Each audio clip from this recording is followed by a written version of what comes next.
Vamos lá, pessoal. Próximo módulo, as áreas de atuação no direito empresarial. O que você tem que fazer para você atuar no direito empresarial? Muito simples, é só ir lá, pegar lá a matéria Direito Empresarial Societário da faculdade, né? E estudar e pronto, você está preparadíssimo para isso. Concorda? Não funciona dessa forma. Por mais absurdo que seja, por mais difícil de entender que seja, você tem que ser um generalista especialista para atuar com o direito empresarial. O que é uma porcaria de um generalista especialista? Um generalista especialista é aquela pessoa que ela tem a sua especialização, de preferência muitas vezes mais de uma especialização, ela tem a sua especialização, mas ela agrega áreas em volta dessa especialização dela, onde ela transita e domina muito bem. Por exemplo, os nossos escritórios, a especialidade deles é empresarial, imobiliário e criminal. Por quê? Porque no empresarial nós temos o tributário, temos trabalhista, temos diversas outras áreas ali dentro, civil e outras coisas. Nós temos o imobiliário, que também vai trazer as soluções referentes ao patrimônio desse empresário, como a gente regularizar, corrigir, organizar, né, para esse empresário. Nós temos também o criminal, que aí vai agregar a questão tributária, fiscal, até mesmo outras questões criminais que possam acontecer. Então, de uma forma, apesar de nós nos apresentarmos como um escritório especializado, e sim nós somos no tributário, no penal econômico, nós somos especializados, mas com um leque amplo. E é isso que você, advogado, precisa entender. Para você atuar no meio empresarial, você precisa entender de direito civil, bancário, consumidor, virão ações. Né? Você tem que entender de direito tributário também. Né? Não é chato como se imagina, é muito interessante até, não tem audiência, é bem legal. Você tem que entender de direito trabalhista, não adianta, não foge, não tem como fugir, porque o empresário sempre vai ter problema. Você tem que entender de direito societário, como é que você vai oferecer para ele uma solução, seja ela tributária, seja ela de negócios, se você não entende como que funciona a composição da empresa, se você não entende como funciona o direito societário. Então você, advogado, precisa entender que você tem que ter um amplo conhecimento de assuntos, né, para que você possa chegar ao teu cliente e oferecer esses assuntos como uma solução. Não basta você sentar na sua escrivania e começar a ler os livros sobre esses assuntos. Você vai ter que começar a fazer a correlação entre eles. Às vezes, você olha um problema do seu cliente e ele está sendo acusado, por exemplo, de sonegação de impostos. Aí você percebe que, na verdade, ele está sendo acusado de sonegar, mas se ele tivesse aberto uma empresa e tivesse feito a negociação por meio dessa empresa, o impacto tributário seria pequeno, seria pouco imposto a pagar, desde que feito do jeito certo, e ao mesmo tempo ele não estaria sofrendo esse tipo de acusação. Aí você chega e vende para ele e fala, olha, é que agora, veja bem, você me apresentou aqui, eu vou resolver por você isso aqui, vou te ajudar a resolver isso aqui, mas ao mesmo tempo nós temos que corrigir a sua operação, corrigir a forma como você está trabalhando. Porque o que importa é continuar negociando, é isso que importa, é negociar para frente. Então, veja só, se nós abrirmos uma empresa aqui, etc., você vai ter esse custo aqui, com certeza, mas você não vai ter esse, você não vai ser acusado disso, não vai ser acusado daquilo. Aí você pode, ao invés de você comprar só desse cara que vende sem nota, você pode comprar dessa empresa grande aqui que vende com nota e o preço é mais barato.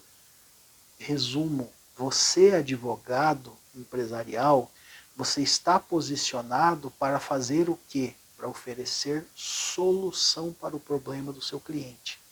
Aquele advogado que senta e fica esperando o problema cair no colo dele, peticiona e fica esperando vencer prazo para resolver o problema, está morto nesse meio. Ele não adianta, vai fazer outra coisa, dirigir Uber, fazer qualquer outra coisa, que não vai funcionar. Por quê? Porque o seu cliente ele não está contratando um advogado, ele odeia advogado. Ele odeia contratar advogado, odeia contratar contador. O seu cliente está contratando alguém para resolver o problema dele. É só a solução do problema que interessa. Não adianta você querer vender para o seu advogado, para o seu cliente empresarial, a técnica. Não adianta você chegar para o tiozinho que está lá trabalhando, comprando e vendendo produtos alimentícios sem nota, com uma van, e falar para ele, não, eu sou o melhor advogado tributarista que existe. Ele não quer saber de tributo. Ele não está nem aí para tributo, ele quer só negar o que ele puder. O que ele quer é que você chegue para ele e mostre uma maneira dele trabalhar legalmente, sem correr esse risco que ele corre, e ainda assim pagar pouco imposto, pagar menos imposto do que o que ele acha que vai pagar. Ele não liga de pagar um pouco, mas pelo menos pagar menos do que ele acha que vai pagar. Então, se você não tiver um amplo conhecimento disso e você não mostrar proatividade, não tomar frente, propor soluções, propor a resolução do problema, você está morto nesse meio. Você não funciona. Porque vai chegar outro e vai propor isso, e muitas vezes nem advogado é. Muitas vezes não é. Você tem que propor soluções no direito trabalhista. Está defendendo as ações, viu que está tudo errado, não tem um contrato bem feito, não tem nada, já chega com um enxoval de documento, joga na mesa, fala, vamos fazer assim, a partir de agora faz isso aqui, faz desse jeito, tal. O teu cliente vai olhar para você e vai falar assim, mas eu não posso pagar isso aqui. Fala, não estou cobrando nada de você. Eu estou organizando a tua vida para você não ter mais esse tipo de problema. Estou organizando a sua vida. Essa é a palavra, essa é a chave. É assim que funciona, certo? Você pode fazer a mesma coisa no direito societário, abre empresa aqui, abre empresa ali. Às vezes, pelo fato só de uma empresa ter uma filial em outro estado, ela já diminui os impostos dela de maneira absurda. Você pode oferecer como marcas e patentes, chegar para ele e falar, escuta, eu estou vendo aqui essa tua empresa aqui, ó, eu acho que não está registrada essa marca aqui, né? Vamos fazer o registro dessa marca. Gente, custa R$180 para fazer o registro de marca no INPI. R$180, talvez tenha subido agora um pouquinho. O que custa para você fazer isso pelo seu cliente? Se jogar na frente, mostrar proatividade, mostrar eficiência. É isso que vai fazer você ser um profissional diferenciado. Né? Então já falamos sobre que você tem que ser um generalista, que você tem que entender de direito civil, direito bancário, direito do consumidor, direito tributário, direito trabalhista, societário, marcas e patentes. Né? E principalmente você tem que ser visto pelo seu cliente como alguém que propicia novos negócios para ele. Nós vamos voltar a falar sobre isso lá na frente. Você tem que ser visto como alguém que cria estrutura e organiza a vida dele, organiza negócios para ele. Aí você vai ser um bom advogado empresarial e vai resolver o problema do seu cliente e vai se tornar necessário para ele.